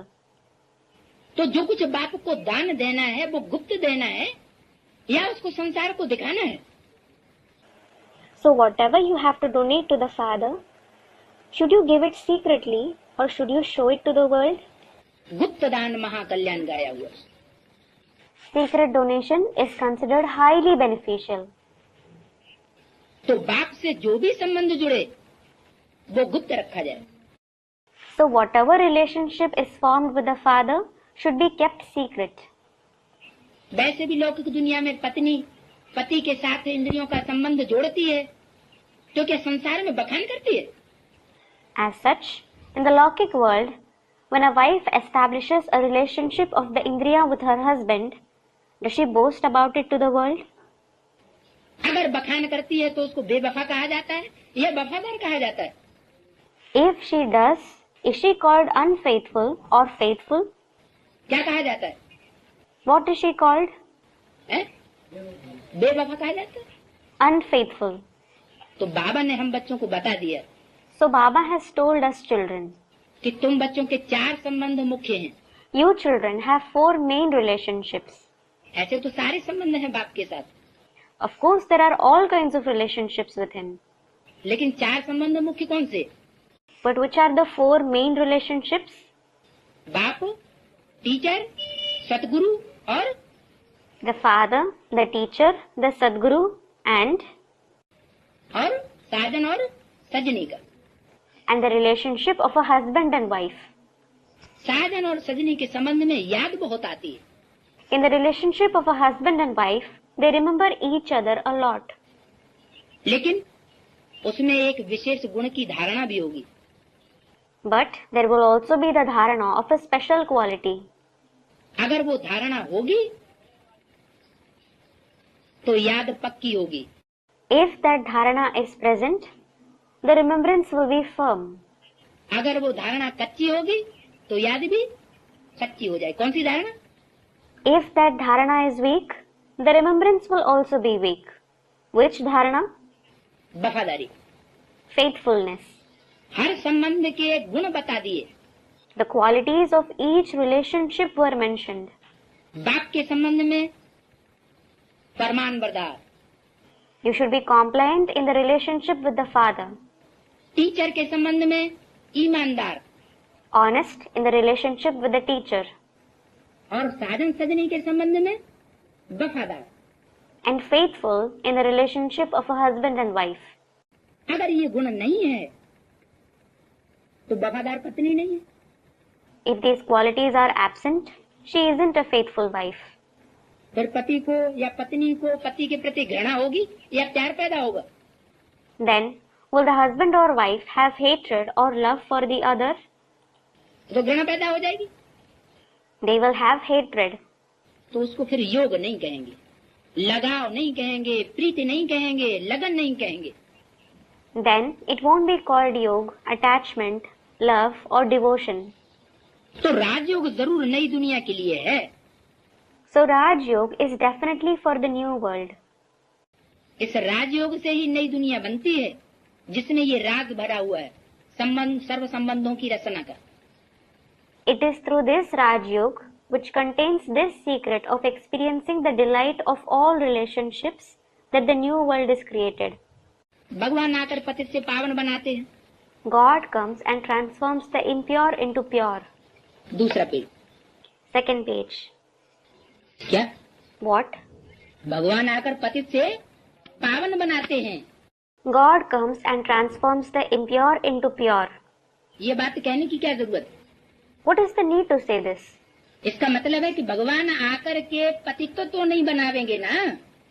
It means God won't come and make people impure, will He? भगवान आएगा तो पतित बनाएगा या पावन बनाएगा? When God comes, will He make people impure or pure? पावन बनाएगा। He will make them pure. उसका हिसाब क्या है? What is its basis? एक के संग के रंग से पावन बनते हैं Someone becomes pure through the color of the company of the one. और अनेकों का संग का रंग लगने से द्वापर से पतित बनते हैं। And by coming in the color of the company of many, he becomes impure from the copperage onwards. तो भगवान को शास्त्रों में एक मुख दिखाया गया So God is shown with one head in the scriptures, और रावण को अनेक मुख दिखाई दिए गए। but Ravan is shown with many heads. तो भगवान आकर पतित तो नहीं बनाएंगे। God won't come and make people impure. इसका मतलब ये बात बाबा ने बोली है तो जरूर कुछ बच्चों की ये धारणा होगी कि भगवान भी आकर के क्या धंधा करता है। This means, since Baba has said this, some children must have this belief. What kind of business does even God do when He comes? पतित बनाता है, माने भगवान भी विकारी है। He makes people impure, meaning God is also vicious. जैसे हम मजा लेने वाले हैं, रसना लेने वाले हैं, वैसे भगवान भी आकर के विकारों की रसना लेता होगा। Just as we experience pleasure and delight, similarly, God also comes and experiences the pleasure of vices. अच्छा, अच्छा? तो बाप आकर इसलिए विकारों का दान मांगते हैं। Does the father come and ask for the donation of vices for this reason? बाप इसलिए कहते हैं कि बच्चे विकार मुझे दे दो। Does he say for this reason, children, give me your vices? ये फालतू की चीज है। This is a useless thing. नहीं, No. भगवान है तो विकारी नहीं हो सकता, इसलिए बाबा का मुरली में महावाक्य है, If he is God, he can't be vicious. This is why it is Baba's Mahavakya in the Murli. कि जो भगवान को विकारी समझते हैं, परमात्मा पार्ट को विकारी समझते हैं, वो महापापी है। Those who consider God to be vicious, who consider the Supreme Soul's part to be vicious, they are great sinners. तो उनको तो पावन महाराजा बनाना है। So, he has to make them pure emperors. इनको Who? परमात्मा बाप को The Supreme Soul Father. पहले पहले बाप का परिचय दें और वह लिखाओ उनसे। First of all, you should give the introduction of the Father and have them write it down. क्या What? क्या कराओ? What should you do? त्रिमूर्ति के चित्र पर पहले पहले बाप का परिचय दो और उनसे लिखा लो। In the picture of the Trimurti, give the introduction of the Father first of all and have them write it down. क्या लिखा लो? What should they write?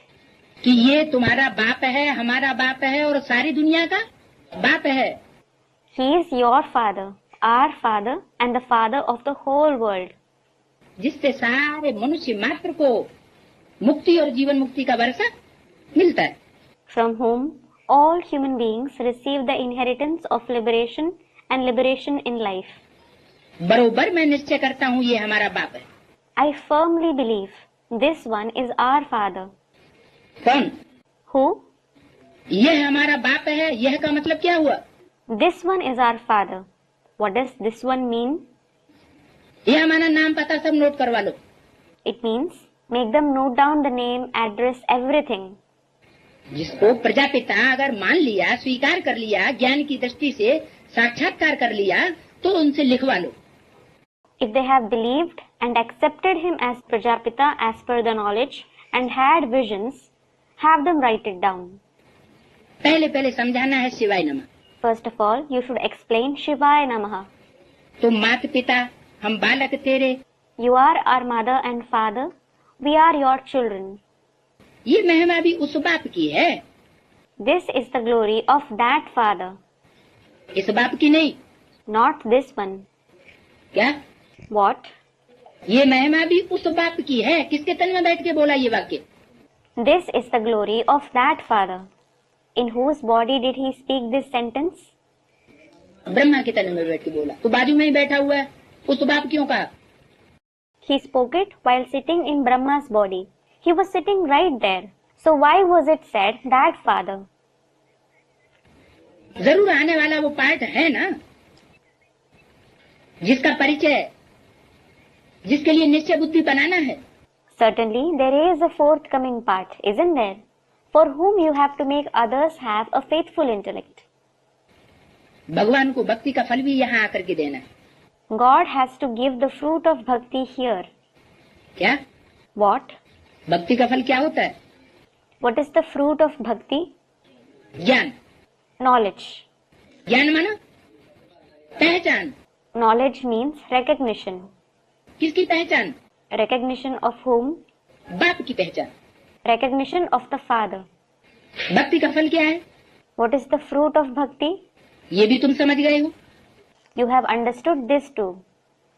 जिसने बहुत भक्ति की है उनको ही फल मिलेगा। Only those who have done a lot of bhakti will receive this fruit. कम भक्ति की है, मान लो द्वापर के आदि से ही कोई देव आत्मा ऐसी हैं जो इस्लाम धर्म में कन्वर्ट होकर के अरब देशों में चली गई।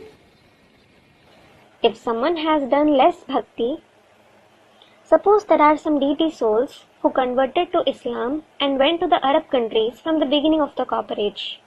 क्योंकि भारत में जब से रावण आते हैं तो अपना अपना प्रोविंस अलग अलग कर देते हैं, ऐसे बोला है मुरली में।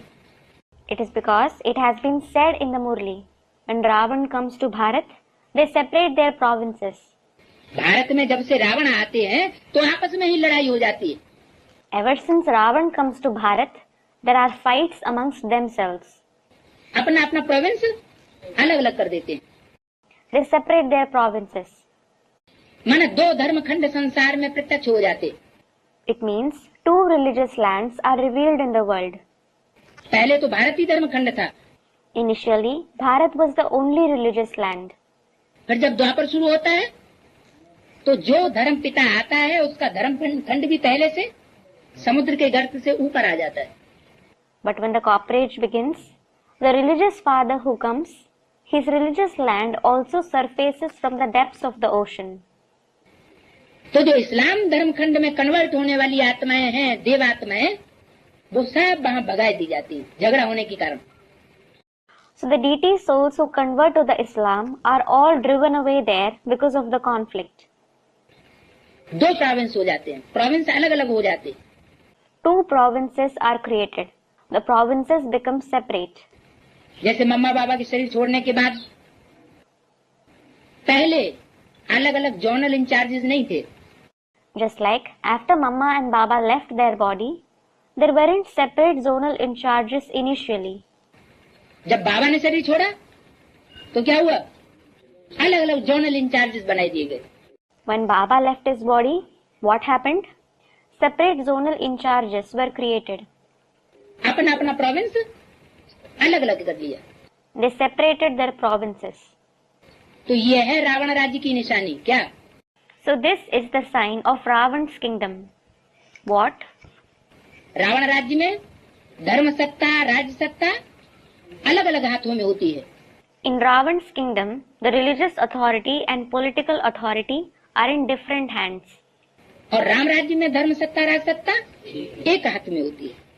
However, in Ram's kingdom, the religious authority and political authority are in one hand.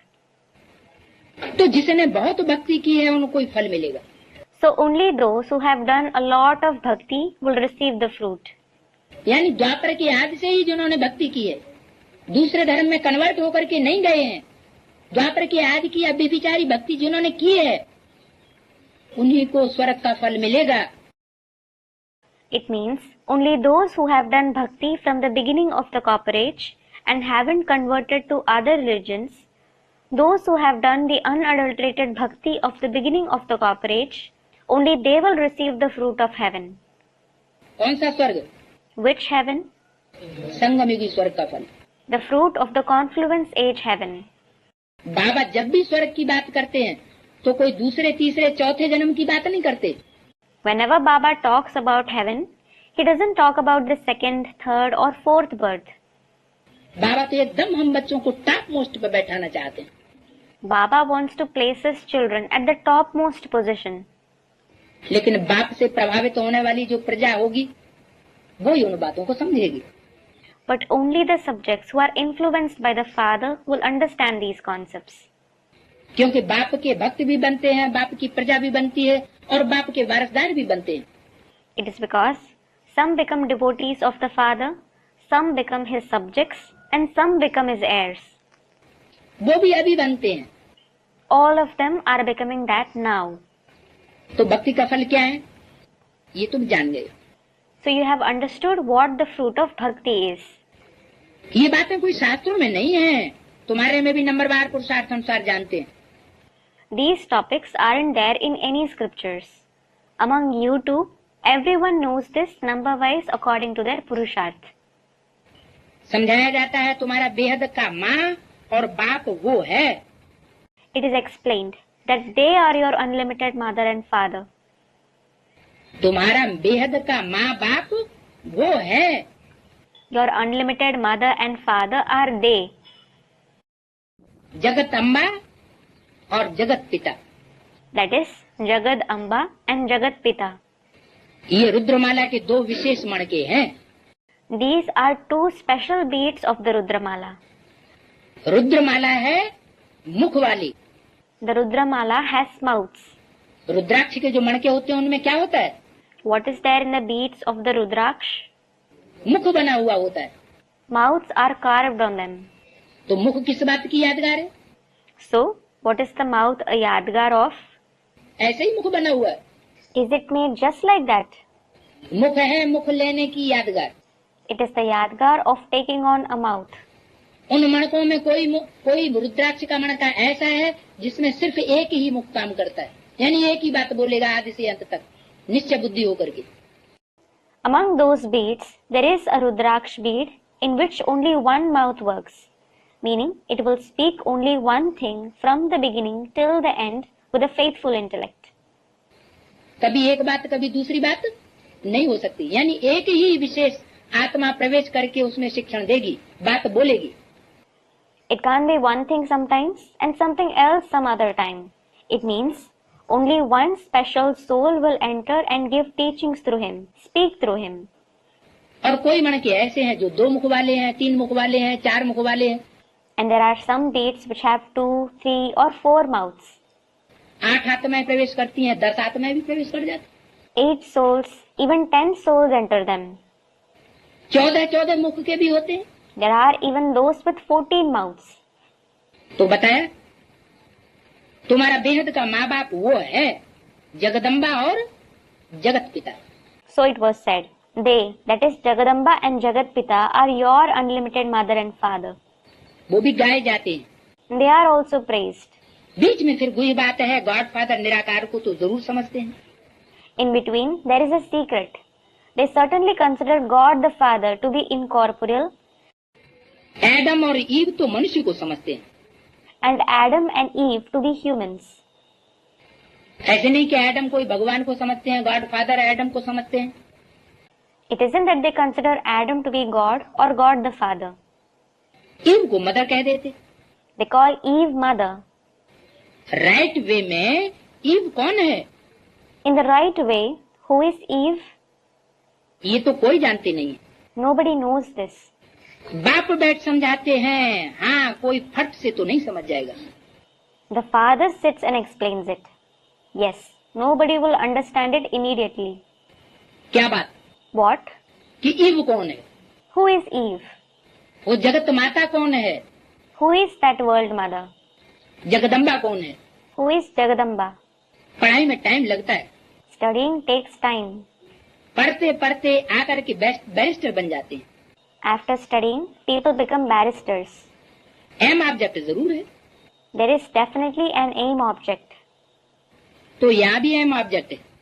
So here too, there is an aim object. क्या एम ऑब्जेक्ट है हमारी? What is our aim object? मनुष्य से देवता बनना. To become a deity from a man. तो पहले बाप का परिचय देना है. So first of all, you should give the father's introduction. जिनको बाप का परिचय मिलेगा वो मनुष्य से डायरेक्ट देवता बनेंगे. Those who receive his introduction will directly become a deity from a human being. नर से डायरेक्ट नारायण जैसे बनेंगे. They will directly become Narayan from a man.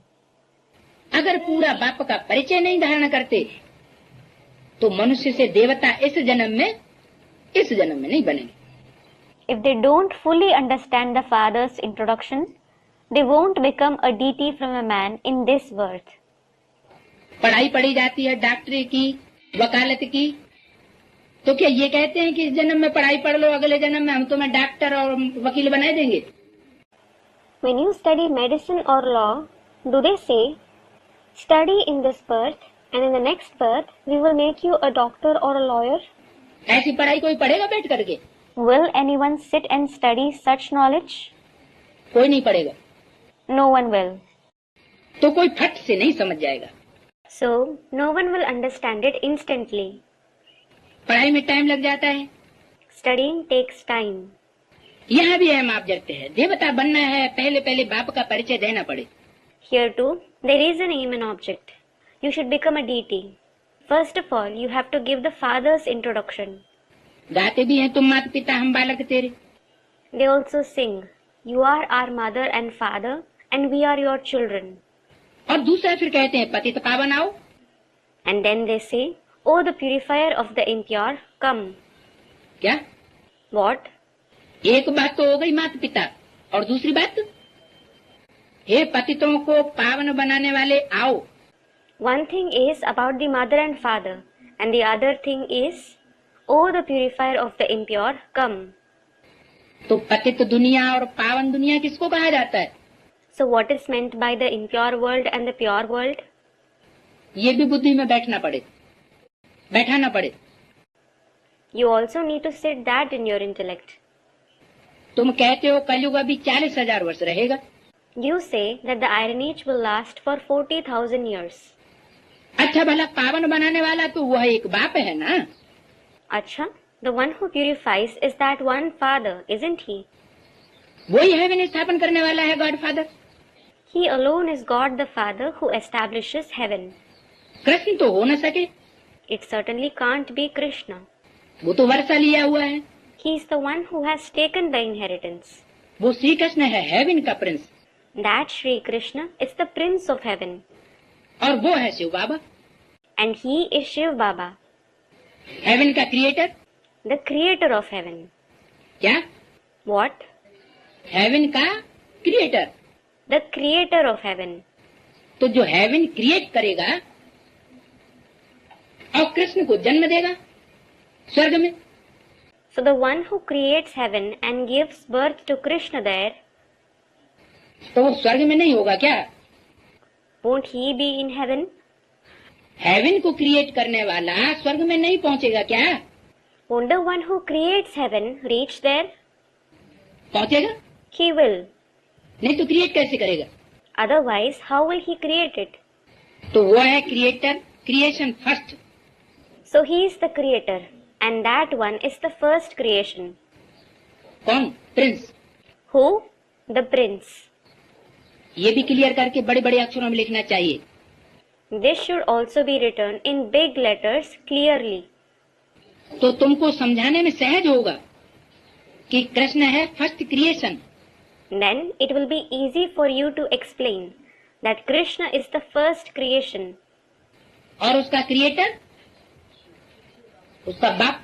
and his creator is his father. Krishna Prince का कोई बाप भी तो होगा जो उसको जन्म देगा। There will certainly be a father of Prince Krishna who gives birth to him. तो ये क्लियर करके बड़े बड़े अक्षरों में लिखना चाहिए। So this should be written in big letters clearly. रचयिता और रचना का मालूम पड़ जाएगा सबको Everyone will come to know about the creator and the creation. कि रचना कौन है फर्स्ट क्लास और रचयिता कौन है। Who the first class creation is and who the creator is. Creator he knowledgeful है, The creator himself is knowledgeful. वही राजयोग सिखलाते हैं। He alone teaches Raj Yoga. कोई राजा नहीं है, There is no king.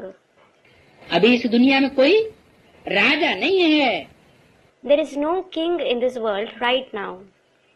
तभी राजयोग सिखलाए, राजाओं को राजा बनाते हैं। It is only then that he teaches Raj Yoga and creates the king of kings. माना जब कोई राजा है नहीं तो राजा ही कैसे सिखलाएंगे? It means when there is no king, how can he teach kingship? जब कोई डॉक्टर नहीं है तो डॉक्टरी कैसे सिखलाएंगे? When someone isn't a doctor, how can he teach medicine? Teacher नहीं है तो टीचरशिप की ट्रेनिंग कैसे देंगे? If someone isn't a teacher, how can he give teacher training? कोई राजा नहीं है, There is no king. तभी ही राजयोग सिखलाए, राजाओं का राजा बनाते हैं। It is only then that he teaches Raj Yoga and creates the king of kings. कब? जब इस दुनिया में कोई राजा नहीं रहता, सब अधीन बन जाते हैं। When there is no king left in this world, because everyone becomes subordinate. तुम सब हो सीताएं। All of you are Sitas. क्या? What? रावण की जेल में रहने वाली, Those who stay in Ravan's prison. और राम बापू एक है, And the father Ram is one. तो जरूर कोई एक है ना जो किसी के बंधन में नहीं बंधने वाला है। So certainly there is one soul who isn't bound in any bondage. उसके अंदर संस्कार नहीं है बंधन में बंधने के। He doesn't have the sanskars of being bound in bondage. जंगलों में रह लेगा, घास की रोटियां खाए लेंगे। भारतवासियों की क्या है धारणा? He will live in the forest. He will eat rotis, that is chapatis made of grass. What is the dharana of the Bharatvasis? कि घास की रोटियां खाए लेंगे लेकिन तुम्हारे अधीन नहीं होंगे। They can eat rotis made of grass, but they won't become dependent on you. जंगलों में निवास कर लेंगे शिवाजी की तरह, They will live in the forests like Shivaji, लेकिन औरंगजेब की अधीनता स्वीकार नहीं करेंगे। But they won't accept the subservience of Aurangzeb. तो इसलिए बाप ने बताया This is why the father has said, कि जैसे बाप की महिमा अपरमापार है, वैसे भारत की भी महिमा अपरमापार है। just as the father's glory is immense, similarly the glory of Bharat is also immense. भगवान ने राजयोग सिखाया है, God taught Raj Yoga. Shri Krishna ने राजपद पाया है, Sri Krishna attained the royal status. और उसने ही गंवाया है, Then he himself lost it. उसको ही फिर पाना है। चित्रों द्वारा बहुत अच्छा समझाया जा सकता है। He has to attain it again. It can be explained very well through the pictures. बाप का ऑक्यूपेशन जरूर चाहिए। The father's occupation is definitely needed. Shri Krishna का नाम डालने से भारत कौड़ी जैसा बन गया। By inserting the name of Sri Krishna, Bharat has become equal to a kauri. Shiv बाबा को जानने से भारत हीरे जैसा बनता है। By knowing Shiv Baba, Bharat becomes equal to a diamond. परंतु जब बुद्धि में बैठे कि ये हमारा बाप है, But only when it sits in the intellect that he is your father. बाप ने ही पहले पहले नई स्वर्ग की दुनिया रची थी। The father alone created the new world of heaven first of all. पहले पहले शब्द क्यों लगाया? Why was the word first of all used? माना दूसरे जन्म की जो सतयुग की दुनिया है और तीसरे जन्म का जो गार्डन है, चौथे जन्म का जो 8वें जन्म का गार्डन है, वो बाप के द्वारा रचा हुआ नहीं है। उसकी शूटिंग बाप नहीं कराते। It means the world of the golden age of the second birth, the garden of the third birth, fourth birth or the 8th birth aren't created by the father. The father doesn't have its shooting done. Who becomes the instrument for its shooting? देहधारी धर्मगुरु, The bodily religious gurus. जो निमित्त बनते हैं वो वहां जाकर के नारायण बनते हैं, नारायणी बनते हैं। Those who become the instruments themselves go and become Narayan and Narayani there.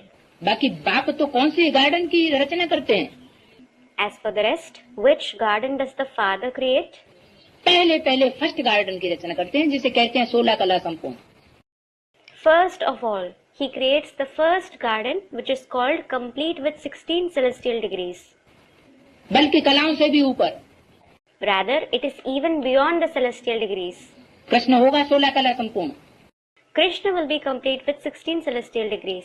और कृष्ण का बाप उसको कलातीत कहेंगे। And his father will be called Kalatit, that is beyond celestial degrees. वो कलाओं में बंधा हुआ स्वरूप नहीं होगा। It won't be the form bound in celestial degrees. तो गीता में है राजयोग। So, there is the knowledge of Raj Yoga in the Gita. विलायत वाले भी चाहते हैं राजयोग सीखें, Even those abroad want to learn Raj Yoga. Gita से ही सीखें। They want to learn it from the Gita itself. अभी तुम जान गए, वो कोशिश करते हो औरों को भी समझाएं कि वो फादर है। Now you have understood it. You try to explain to others too. He is the Father. वो सर्वव्यापी नहीं है। He isn't omnipresent. जिससे मुक्ति जीवन मुक्ति का स्वर्ग का वर्षा मिलने वाला है, वो फादर कोई सर्वव्यापी नहीं है। The one, the Father from whom you are going to receive the inheritance of liberation in life and heaven, isn't omnipresent. फिर कैसा है? Then, how is he? वो एक व्यापी होकर के इस सृष्टि पर प्रत्यक्ष होता है। He is revealed in this world as Ek Vyapi. अगर सर्वव्यापी है तो फिर राजयोग कैसे सिखलाएगा? If he is omnipresent, how will he teach Raj Yoga? जो सब में व्यापक होकर के आए तो सबके साथ क्या संग का रंग लिया जाए? If he comes being present in everyone, should you take the color of the company of everyone? फिर व्यभिचारी बनेंगे कि अव्यभिचारी बनेंगे? Then, will you become adulterous or pure? स्वर्ग बनेगा या नरक बनेगा? Will heaven or hell be created? वैश्यालय बनेगा या शिवालय बनेगा? Will it become a brothel or a shivalaya? शिवालय की तो यादगार है, गांव गांव में शहर शहर में शिवालय बना हुआ है। There is the Yadgar of Shivalaya in every village and city. बीच में शिवलिंग और आसपास सब देवताओं की मूर्तियां दिखाते हैं। In the center, there is the Shivling, and the idols of other deities are all around. तो जो आजू बाजू में सब बैठे हुए हैं वो सब बाप के बच्चे हैं, प्रजा है। So all those sitting around are children and subjects of the Father. और बीच में मुखिया बाप बैठा हुआ, and the chief father is sitting in the center. तो सब किसको नमन करते हैं शिवालय में? Whom does everyone bow to in a Shivalaya? एक बाप को नमन करते हैं ना, और वैश्यालय में वैश्या किसको नमन करती है? They bow to the one father, don't they? And whom does a prostitute bow to in a brothel? एक को नमन करती है या अनेकों को नमन करती है? Does she bow to one or many? अनेकों को बुद्धि झुकानी पड़ती है। She has to bow her intellect to many. तो बाप आकर के शिवालय बनाते हैं, So the father comes and creates a Shivalaya. और रावण आकर के वैश्यालय बनाता है। And Ravan comes and creates a brothel. तो अगर सर्वव्यापी है तो राजयोग नहीं सिखला सकते। So if he is omnipresent, he can't teach Raj Yoga. क्या? What? जिस राजयोग में ये राज भरा हुआ है कि स्वर्ग शिवालय की स्थापना होती है एक से संबंध जोड़ने से, और अनेकों के संबंध जोड़ने से द्वापर युग से ये दुनिया वैश्यालय बन जाती है। The Raj Yoga in which this secret is contained, that the establishment of heaven, Shivalaya, takes place by forming relationship with the one, and by forming relationship with many, this world becomes a brothel from the copper age onwards. इस mistake पर खूब ख्याल चलना चाहिए। You should carefully consider this mistake. किस mistake पर? Which mistake? अनेकों के सामने बुद्धि झुकाना, अनेकों की मत धारण करना, श्रीमत लेना, ये गलती कहाँ से शुरू होती है? Bowing your intellect before many, adopting the opinions of many, taking Srimat from them. Where does this mistake begin? है द्वापर से। From the copper age. यहाँ ब्राह्मणों की संगमी की दुनिया में तो ये गलती नहीं होती। Doesn't this mistake happen in the confluence age world of Brahmins? यही इस गलती का फाउंडेशन पड़ता है। This is where the foundation of this mistake is laid. भाई जी की श्रीमत, दादाजी की श्रीमत, दादी जी की श्रीमत, दीदी की श्रीमत, बहन जी की श्रीमत। They say it is the brother Srimat, Dada Srimat, Dadi Srimat, Didi Srimat, Sister Srimat. अरे अरे श्रीमत श्रेष्ठ से श्रेष्ठ की होगी या अनेकों की होगी? Will this Srimat be of the highest of the high or of many? इसलिए अव्यक्त वाणी में बोला कि दीदी दादियों या दादाओं की श्रीमत नहीं कहेंगे, उसको कहेंगे शुभ राय। This is why it was said in the Avyaktavani, the opinion of Didis, Dadis and Dadas won't be called Srimat. It will be called a good advice. श्रीमत शब्द को, महत्व को कम नहीं करना चाहिए। The importance of the word Srimat shouldn't be lessened. अगर हम दीदी दादी दादाओं की मत को भी श्रीमत कह देंगे तो श्रीमत के महत्व को कम करना हुआ या बढ़ाना हुआ? If you call the opinion of Didis, Dadis and Dadas also Srimat, are we decreasing or increasing the importance of Srimat? कम करना हो गया। We are decreasing it. इस मिस्टेक पर खूब ख्याल चलना चाहिए। You should carefully consider this mistake. जो सर्विस पर तत्पर होंगे उनके ही ख्यालात चलेंगे। Only those who are ready for service will have these thoughts. क्या? What? क्यों? Why? सर्विस पर तत्पर ही नहीं होंगे, बाप की याद में बैठने वाले होंगे, हर समय ज्ञान की धारणा करने वाले होंगे, दिव्य गुणों को प्रदर्शित करने वाले होंगे, दैवी गुणों वाले होंगे, उनकी बुद्धि में नहीं बैठेगा। Those who aren't ready for service, but those who sit in the remembrance of the Father all the time, those who constantly imbibe the knowledge, those who exhibit divine qualities, those who possess divine virtues, won't it sit in their intellect? इसलिए नहीं बैठेगा कि दैवी गुणों वाला देवता तो इस दुनिया में कोई नहीं है। It won't, because there is no deity with divine qualities in this world. दैवी गुण वाले देवता बन जाए तो फिर और क्या चाहिए? If we become deities with divine qualities, what more is needed? सबके अंदर आसुरी गुण है क्योंकि दुनिया ही आसुरी है। Everyone has demonic traits because the world itself is demonic. और योगी भी संपूर्ण कोई नहीं, And no one is a perfect yogi. सब अधूरे योगी। Everyone is an incomplete yogi. जो सर्विस पर तत्पर ही रहते हैं वो बच्चे बाप को प्रिय हैं, The children who are ready for service are dear to the father. क्योंकि बाप किन बच्चों को याद करते हैं? Because which children does he remember? सर्वसेवक बच्चों को याद करते हैं। He remembers the serviceable children. तो बाप की याद की ताकत किनको मिलती है? So, who receives the power of the father's remembrance? सर्वसेवक बच्चों को याद की ताकत मिलती है। The serviceable children receive the power of remembrance. बाकी दूसरों को याद की ताकत नहीं मिलती। Others don't receive it. हाँ, ये जरूर है कि बाप को याद करना ये भी सर्विस है। Yes, it is true that remembering the father is also service. कैसे? How? जब हम बीज को याद करेंगे तो बीज को स्नेह का पानी मिलेगा ना। When you remember this seed, it will receive the water of love, won't it? और बीज को स्नेह का पानी मिलेगा तो सारे वृक्ष को 500 करोड़ मनुष्य आत्मा को स्नेह का पानी मिलेगा या नहीं मिलेगा? And if the seed receives the water of love, the entire tree, all the 5 billion human souls will receive the water of love. Or won't they? जरूर मिलेगा। They certainly will. तो विश्व कल्याणकारी सेवा हो गई कि नहीं हो गई? So, is it the service for the welfare of the world or not? तो उस हिसाब से बाबा ने कहा कि चाहे योग के आधार पर सर्वसेवल हो और चाहे वैसे सर्वसेवल हो वाचा या कर्मणा के द्वारा, ऐसे सर्वसेवल बच्चों को मैं याद करता हूँ विशेष। According to that, Baba has said that whether you are serviceable on the basis of yoga or in other ways, through speech or actions, I especially remember such serviceable children. तो उनको पावर मिलती है। So, they receive power. उनके फिर ख्यालात चलेंगे, उनकी बुद्धि चलेगी। Then they will have these thoughts. Their intellect will work. धारणा भी तब होगी जब बाप की श्रीमत पर चलेंगे। They will have dharana only when they follow the father's directions. तो अशरीरी भव, So, become bodiless. मन मना भव होकर के रहें। Stay in the stage of manmana bhav.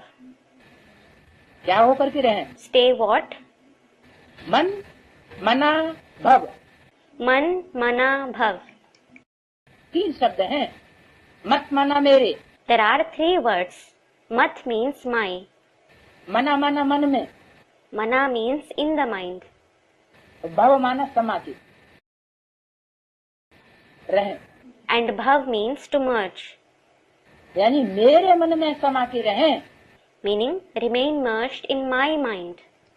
End of audio cassette. Om Shanti.